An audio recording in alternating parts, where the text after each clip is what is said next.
Hello, my followers. It was raining here. I was walking outside. Well, I want to share my experience. After living abroad, I discovered some facts, a number of facts. After living for a while, 5 years, I completed 5 years.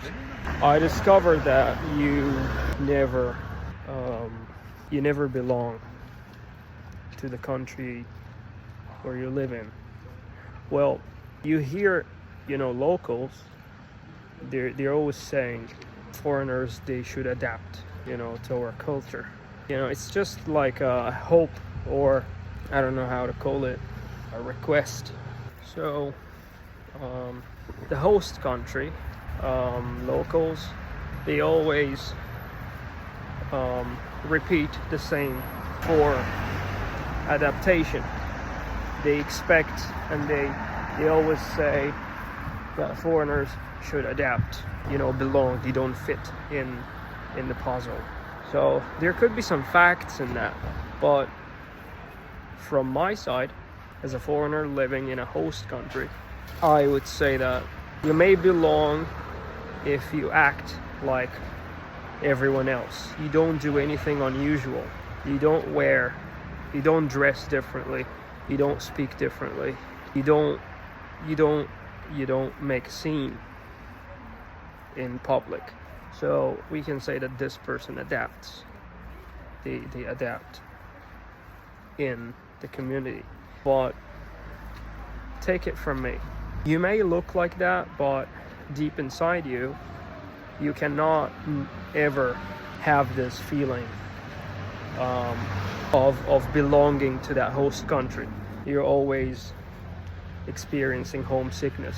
You miss your home, you miss your family, you miss your home, your hometown, the place where you were born, and the activities and the things you used to do in your country. So you never get rid of that feeling, and it grows and it visits you.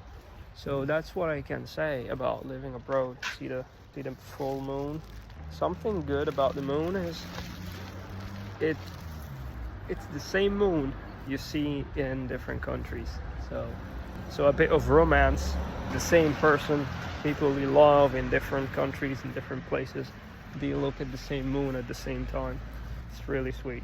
Well, so what I can say about living abroad is that you always get this feeling of missing your country, missing where you used to live, and at the same time you never belong, you never fit in that community. I mean mentally, by your heart. Of course you relate to everything that people have here. You relate to their problems, you relate to their culture, you relate to their habits and their beliefs and whatever they like and dislike.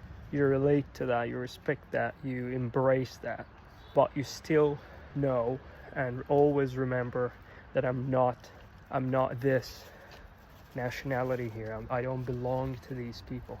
So it's a question of personality. It's a question, and I can say it's a question of identity. And identity is not something. It's not a joke. It's not a superficial value. You can say it's not something. It's not a superficial detail about you. It is a fundamental fact and a fundamental trait in each one of us. You should have an identity, and you love to have an identity. It creates strength and originality to you. So living abroad gets you to experience some kind of difficulties. I mean, psychologically, there's just some psychological difficulties of adaptation and understanding and fitting in that new community. So that's everything, and I suppose that's what people used to call غربة in Arabic, and that's all, people. Goodbye.